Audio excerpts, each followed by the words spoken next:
All right. Well, good morning, everyone, and welcome to American Grit Live. Today we're going to be talking about the West Point cadet that went missing along with his rifle, how Xi Jinping vows to crush the bones of anyone that attempts to further divide the country, the military accident that left 3 wounded and 3 dead, U.S. troops are pelted with rotten fruit as they leave Syria, PG&E expects more power cutoffs in the wonderful land of California.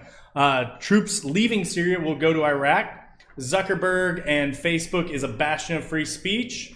The Oregon teacher that hugged a potential school shooter and disarmed him. And then Venezuela's water system collapsing, and they were added to the UN Human Rights Advisory.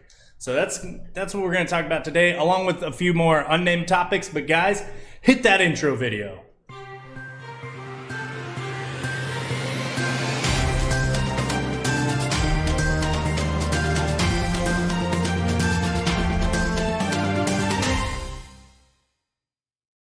And now? All right, good morning, everybody. And before we get started, we'd like to welcome Mikey back. Nice, everybody give him a warm American Grit welcome back. He was busy getting his knees in the breeze this past week. Man. Yeah. And more like his ankle. Yeah. Oh, too soon. My ankle went in a gopher hole, but yeah. In a gopher hole, there, guy? Got some wings. Show them off. Yeah, I got some wings. Got some wings on the old cap today. Yeah, there we go. I like it. I'd like to, I went out for a week to a round canopy parachute team in Palatka, Florida. Just absolute, an amazing time. Had a crazy week. Bill Markham and his crew out there took complete care of me, and just the professionalism was above reproach. It was crazy. I had the honor of being pinned on my wings pinned on me by Command Sergeant Major Rick Lamb, who is a legend in the Special Forces community. So that was an honor. And then I got to meet a very, very interesting gentleman, a Congressional Medal of Honor recipient from the Korean War, Mr. Dwayne Dewey, Corporal Dwayne Dewey. Killed a lot of commies. Dude, they don't make pants big enough to fit this guy's balls. Like, they are. He's awesome. And you're going to tell the story on American Grit later. Like, you're going to write out the story about him. There's going to be a story about him. Yeah, absolutely. It was just it was an incredible weekend. Skydive Palatka, everybody over there did a great job. Thank you so much. But yeah, I'm glad to be back. So, all right. What I missed while I was gone, John, Charlotte? Center Mass. Center Mass. So sweet. Did you see that Fab Shop? Did you watch that video? I watched it. It looked awesome. I'm bummed you weren't here, dude. It was like Candyland for customizations, for man. Real. I was like the Willy Wonka factory of gun customization. Well, you know, Dan here at Grunt Style, he went and he saw the video and he was like, I'm gonna go check them out. And he actually went and purchased No, he was while there. we were there. He was there. Yeah, he bought it while we were doing the show. He was that impressed. On the spot, bought a gun, got it customized. That's awesome, man. He showed it to me this morning, and I was impressed. So it looked like a cool setup. Yeah, those are great guys over at Center Mass. So first thing we want to talk about, it's not on the list. We gave you guys a list at the beginning, but we did want to talk about this because I got some pushback last week, and so I wanted to clarify my stance on it, because I wrote a piece that talked about some of the users and abusers within the veteran community. And a lot of people were pretty mad at me, thinking like, oh, I just like ditch my brothers and this and that. But that's not the case. What the case is we've all seen it. The guy who like, hey man, can I borrow like a couple $100? I need it to make my car payment. And you're like, yeah, no problem. He's like, I'll pay you back as soon as I get paid. I'll pay you back as soon as I get paid. And then do you ever see him again? No. You know, or the guy that's like bumming on your couch and he's like, hey, I'm looking for a job, but every day when you leave for your job, he's sleeping in, not really doing much. You come back from work, he's in the same place that you left him. Just he's really eating up kind your of food. starting to take just taking advantage of the kindness. And those are the people that like, look, I get that they may be at risk, but at some point you have to stop putting yourself at risk, because if you put yourself at risk through helping them, what good has that done? You don't want to drag yourself down. You don't want to drag yourself down trying to drag. Exactly. Trying to, like, there's a difference between a help up and a hand out. Exactly. You know what I mean? And right. Like you run the risk of that happening to you if you wear yourself thin. Yeah, well, and like the saying goes, right? You can't fill from an empty pot. So if somebody's draining you so much, whether it be physically, emotionally, financially, mentally, like whatever the Lee is, It doesn't matter. And just like you talked about, it's not the person that says once in the 10-year friendship or 5-year, 2-year friendship, however long the friendship, it's not the person that asks for money once. It's the person that's consistently like, oh, hey, I need money. Oh, hey, like this happened. It's an over and over now, and over you know, I need and some help with my car. occurrence. Now I need a place to crash. Now I need this. Now I need that. Now I need that. And they don't really truly do what it takes to get themselves out of that hole. And I think in the veteran community, particularly because we have such a soft spot for our brothers and sisters in arms, we're more susceptible. We are susceptible to that, and we get taken advantage of in that aspect sometimes. And it sucks. And we're all afraid, right? We're all afraid. Yeah, we're all afraid that next person is going to be the next suicide. And my rule of thumb, just for money, is this: I never lend money. I always gift money because I don't expect to get it back. Yeah, like that's the thing is like, I'm not giving you a loan. I'm giving you a gift. Yeah. Because if I treat it like a loan, then it's going to ruin our friendship. It's going to ruin our life if you don't ever pay it back. Now, I've been fortunate with some Marines that I've loaned money to. They've paid me back. Like there have been some really cool guys. So I'm not saying don't take a chance, but when somebody has, I just remembered I owe John money. Do you? I think so. Well, don't worry. I treated it as a gift. See what happened was. But the thing is like when that person comes to you over and over and over again, it becomes a pattern of behavior where they aren't getting you back, or you know. You're being put in a position where you may not be able to make your mortgage or rent payment or your car payment, and suddenly your mental, physical, emotional, spiritual health is at risk. Then that becomes a problem. Well, I mean, you guys know my situation with Satmar, the group that that you and I are both part of, and everything that I run. Well, a lot of times for a while there, man, when I wasn't working, I was running myself pretty thin, and it got to the point where my wife had to pull me aside and go, "Hey, look." She had to bring me back to zero and was like, "Hey, look, you got to relax, man. Like we can't save everybody. We can't help everybody." Yeah, and the big thing that like I get mad at is like psychology is very interesting to me because and I think I've been pretty open about it. 4 years ago last week, I tried to commit suicide. Yeah. I've been really open about it. And ever since that day, psychology has been really interesting to me in how we can prevent it because I don't know how I got pulled back from a ledge. Everything that everybody did, I will tell everybody 100 times out of 100, don't handle somebody that's suicidal the way that my friends handled me because it's not... I had friends telling me things, and this is going to be a nice little lead into the next thing we talk about. I had a friend tell me that if I committed suicide, if I went through with it, he wouldn't come to my funeral, and that when he visited my grave, he'd spit on my grave.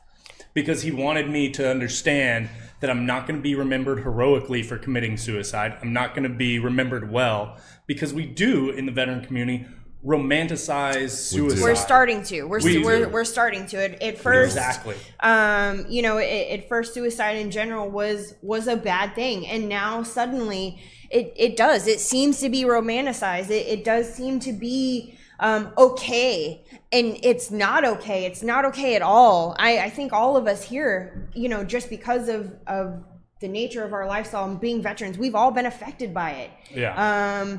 And we all have seen the ugly side, Sure. and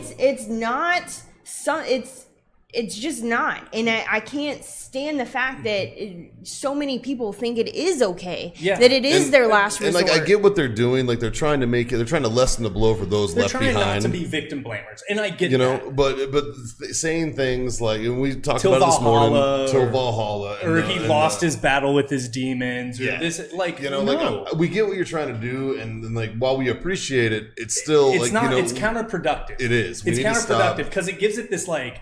Whenever I see those phrases, I think of like a really like black and white, shitty noir LA crime detective thing, and it's romanticized as this like hopeless romantic warrior that like is destined by the universe to end up taking their own lives, like much in the same way that people romanticize Romeo and Juliet. Yeah. What they don't understand is that it's not like Romeo and Juliet. It's a lot more like that scene in Full Metal Jacket where Pyle takes his own life. Yeah. It's gross. It's icky. It's horrible. Yeah. And it should never be looked at as any type of solution. And the repercussions It's of terrible. it are horrible. Yeah, They are it's absolutely the ultimate terrible. packing or kicking the can down the road for somebody else to deal with. And I don't want to sound like I'm brothers, victim man. blaming. Like I've had with close this. brothers who have taken their lives, and, what- it's What do you it's remember hard. of them? You start to remember the good things because we all always want to remember the good things. Yeah. But then it's overshadowed by the fact that they took their life. And you can't let it is that. such... You can't let it happen like that. That's the big thing. You can't let it overshadow the good times. But you should also recognize that what they did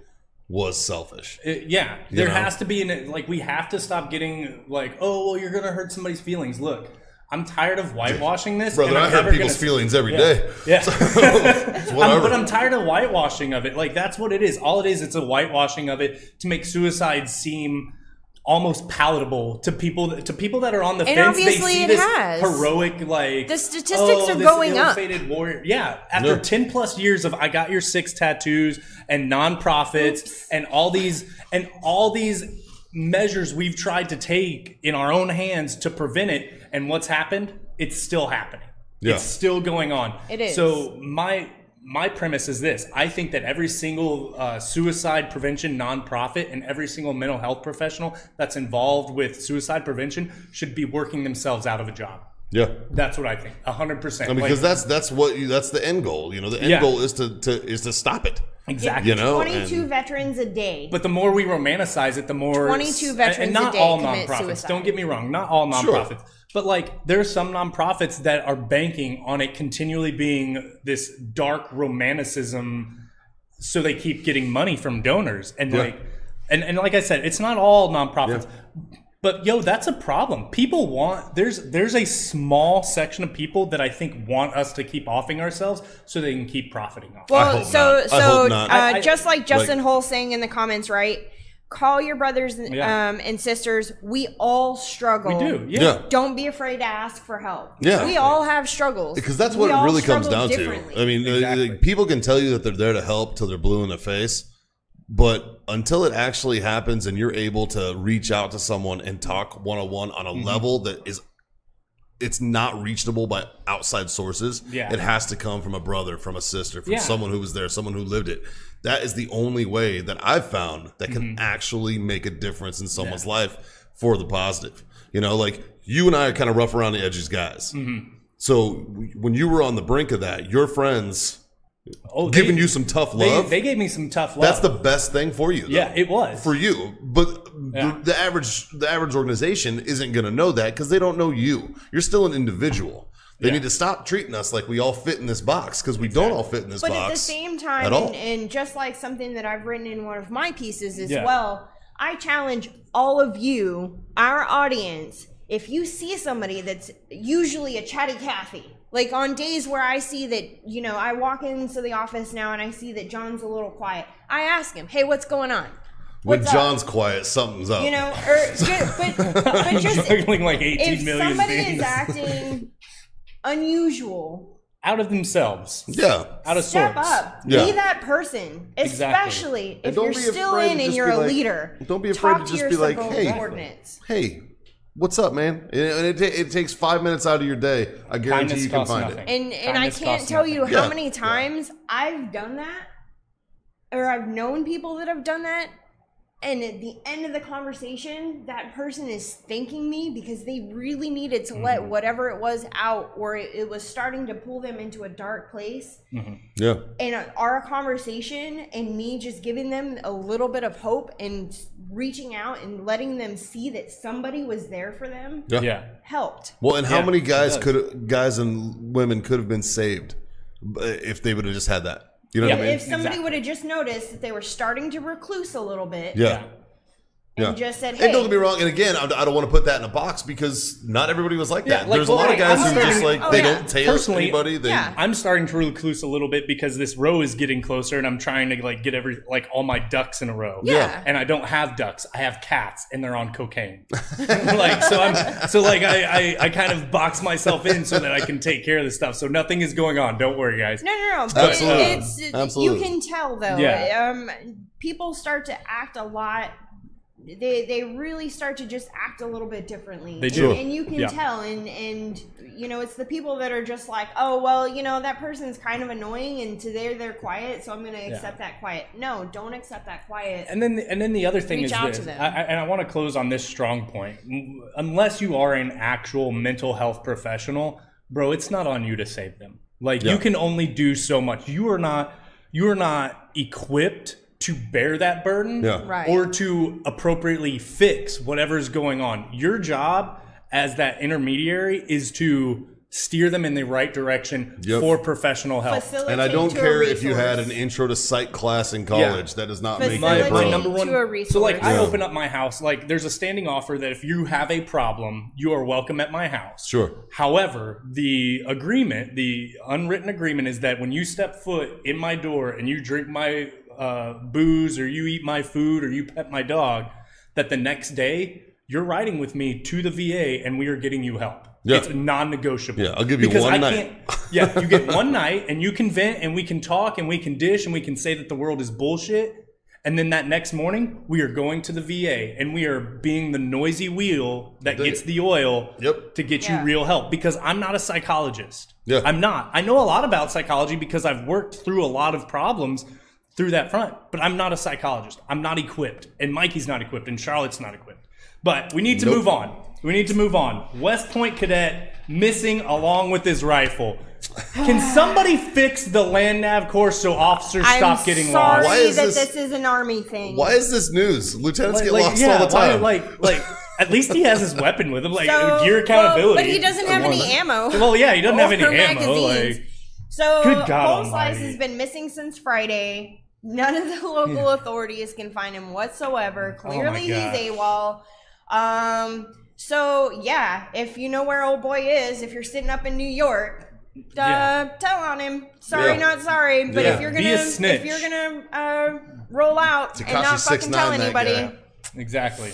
6ix9ine that shit. Liz and Mike Lopez says, I got my Grunt style hoodies. What's the story behind Betsy Ross's flag hoodie? I wore to Walmart and got called a racist. Mike, Liz, whichever one of you it is, sorry that you got called a racist. That person is obviously uneducated, so take pride in the fact that you're not a walking, talking moron. Yeah. Like, that's about all you can do about it. Like, don't go fight the guy. Like, just, what a moron. I'm glad I'm not that stupid. And then move on. You know, that's what we'd say. Yeah. So, speaking of Army things, with the West Point cadet. Oh, the military accident. Man, so Bradley Tank rolls over into water at 3 a.m. What? Yeah, rolls over into water at 3 o'clock in the morning.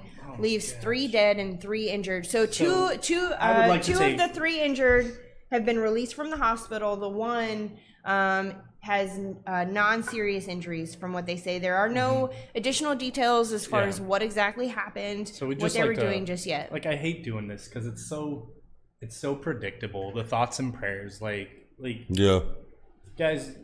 If you know anybody in that community that's affected by this, like, reach out, be a friend, Stewart, Georgia. Stewart, Georgia. I know some Bradley make a casserole, guys, do something. Be the America that Hong Kong thinks you are. Yeah, for real, dude. Speaking of that, Xi Jinping, I refuse to call him by any other name other than Winnie the Pooh. Winnie Jinping. Winnie the Pooh. Vows to crush the bones. Dictator thinks he's funny when he vows to crush the bones of anyone that attempts to further divide the country, i.e. Hong Kong, Tibet, and Taiwan, because they view Taiwan as theirs, even though Taiwan is definitely not theirs. I think that's the only way that America is going to get involved. Yeah, I think. Unfortunately. So, I'm kind of worried about the Hong Kong protesters because Hong Kong is kind of an island, right?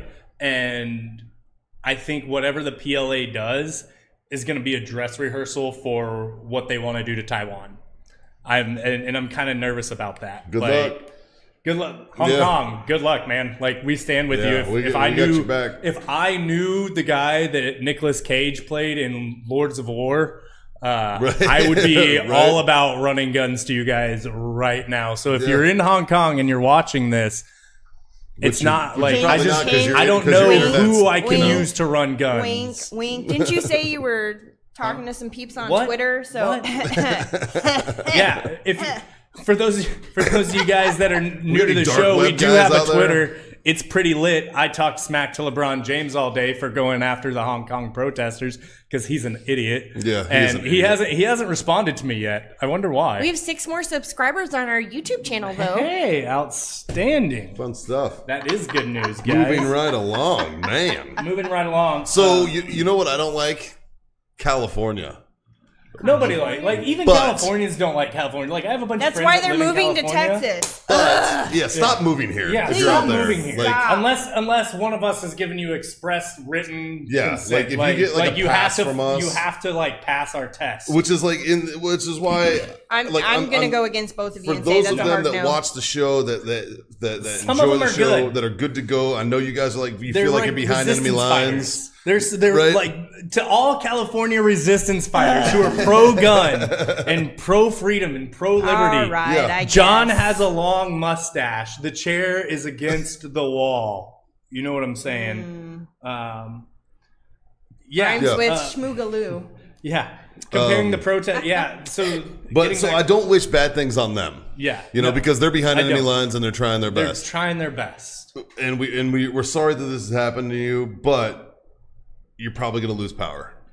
Yeah, you're probably going to lose power again. Yeah. Again. PG&E expects some more power cutoffs. Yeah, so if you ever wondered what it was like to live in a third world country, now you don't have to get your passport to do it. You can just go to California and be a part of their roving blackouts. So they're, to give a little bit of background, right, they're trying to do it to reduce wildfire risks is from what they're saying, and so far it looks like close to 1 million of their customers are affected. You know what's going to be bad? Week when the fire department gets hit by a rolling blackout and can't go put out wildfires. I think they're all deployed right now, though. They're too busy actually fighting the fires to be back in the station. Man, those guys are busy. I bet. Yeah, but still, I mean, a million homes and businesses. 1 million homes and businesses in the state of California have no power. Is Austin? This is America, kids. Is Austin a lost cause? I don't know. The cool thing about Austin is this. While I normally would say yes, there's a pretty big groundswell of very liberty-minded people in Austin. Like, even the liberals in Austin are like, yeah, we're liberals, but don't touch my guns. Yeah. So, I mean, it's still Texas. So speaking of liberty, Mark Zuckerberg was quoted this week as saying that Facebook is a bastion of free speech. Bull to honky. which we'd like to say, as a guy who has been jammed in Facebook jail many times. Oh my god! I call bullshit. I think we all call bullshit. For real. Especially when you if you fucking put the Connor, no, you're right. Sorry, my bad. There's one. She said it. What did she say? It's my first one. I'm sorry, Grandma. All right. She broke the F-bomb. So Damn if it, you Rob. put, I'm sorry, man. Look, see what happened. One word. I'm not sure I was ever told the F-bomb rule. Look, so anyways, you shouldn't have to be told. Oh yeah, okay, from YouTube. That's what's sad. GTFO, get out of here. Anyway, I've been put in Facebook jail for all manner of things, right? I have surprisingly. I have never been put in Facebook jail. You have the images. You will be now. So there was a meme. There was a meme of Michael Jackson eating Tide Pods, and I was like, "That's hilarious!" Right? And it was during the whole Tide Pod thing. Yeah. And I put it up, and I got put in Facebook jail for that. That's ridiculous. What is that? It's interesting you say that, right? Because here's the funny thing to me, right? My Facebook wall is a veritable Thunderdome. Like, I don't delete anybody, and I accept nearly all friend requests. And if you come on my wall and you start talking some bullshit and somebody shuts you down and makes you look like an idiot, like, that's not on me, man. That's on you. My Facebook wall is the Thunderdome. And so with the unrestricted amount of No, Shane, she's not. I was going to say, Shane, are you asking if I'm single? No, very well. He liked it so much, he put 3 rings on it. Hey, thanks. Yeah. God damn. I lost my train of thought. Y'all can't do this ADHD shit to me, okay? It's off the rails. I know. Off the rails. What was I even talking about? Poor Rob. Oh my god. Oh yeah, my like I've never been put in Facebook jail despite allowing pretty much God and everybody on my wall. Like nobody reports stuff on my page. I don't know why. Yeah. Now everybody's gonna report stuff on my page. Yeah, you just opened it up, dude. You just opened it up. Anyway, Zuck from American Grit, you're full of shit. Yeah. Right? For real. Anyways. When you have images, and I just saw this recently, but I was, going through my feed and whatnot, and it said, the content in this image might be questionable or whatever.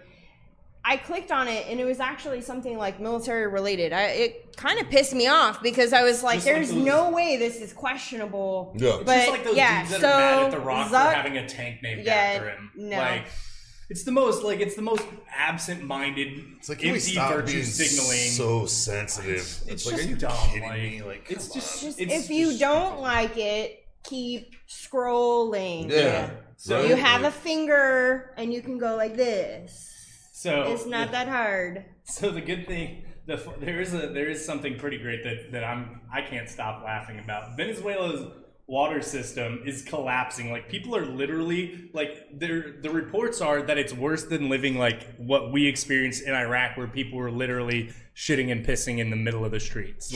Sure. Like everybody remembers, at least I was on a cat team, so I was mobile, and every time we get out to do like a nighttime like raid or op, our driver would park us right in the middle of this big like shit water puddle, and we'd step out and get like ankle deep in that water, and we'd just be like, and he'd be sitting in there laughing because he doesn't have to get out of the truck or anything because he's the driver. We're so he absolutely did it on purpose. Oh, we absolutely did it on purpose. Absolutely. Yeah, but apparently their water system in Venezuela is worse than that. In the damn truck. It's worse than that. Their country is collapsing at the speed of socialism. Well, do you know why?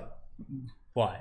Commies, right? And then even better, and even to make the pot even sweeter, they've been added to the UN Human Rights Advisory Council by beating out Costa Rica 105-96 to win a seat on the council. Would you like to know the other bastions of human rights that are on that Human Rights Advisory Council? Hit me with it. What is it? Saudi Arabia, who still stones gay people and barely let women drive. Yep. China. I think we've hit on that. I think we've covered that one. Yeah. Oh, better not talk any shit on China, or Xinji Poo get all mad at you.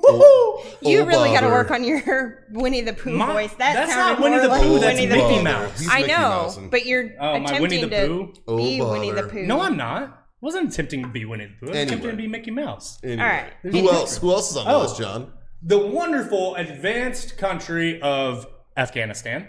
Oh. Yeah, because they're stable. The extremely tolerant, not putting people that are HIV positive in concentration camps, Cuba. Oh, yeah, because that's not against human rights violations at all. Iraq. Yeah. Iraq is on the Human Rights Advisory Council. Shades of gray. Shades of gray. For their water system. Just on the Human Rights Advisory Council, because they're very progressive with the way they treat people in Iraq. The hits keep on coming. It gets better. Well, the wonderful vacation country of Somalia. Who doesn't like some Mogadishu living? Yeah, who doesn't like that Mogadishu mile life, right? Yeah. And then Angola, because nothing bad has ever happened in Angola. Ever. The UN's a joke. The UN is a joke. And I can't be more proud of the United States for just thumbing their nose at it and be like, look, we're not going to be on this council. This council's a freaking joke. And everybody's like, you're a human rights abuser then. Like, no. The countries we just named are human rights abusers, you jackwagons. We're the ones that actually protect all of those people that you stone to death, that you kill, that you concentrate, that you know. Yeah. So Yeah, what a joke, man. yeah, Michaela Lee Livingston, North Korea on that Human Rights Council too. Man, I bet. You know what? I only They're took probably a in few, the talk. If they were I only in the took a UN, few. they would be. Probably soon to be. Yeah, Oh one of my these days, you never know. Just never watch. know. They're all there to advise on what not to do. Yeah, like, hey guys, so this is what we've been doing in our country. So like, don't do that. Well, Sidwell says, advising on population control, which I'm not. True I've been known to be public about that. I do think we need a plague. Yeah, new plague.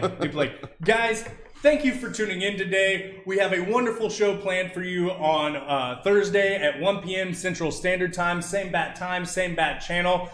Same bat people. Same bat people or bad people? Both. Bat people. Both. Yes. I think both. I think Both? yes. Both. I'm a I'm good Batman. person. All right, guys.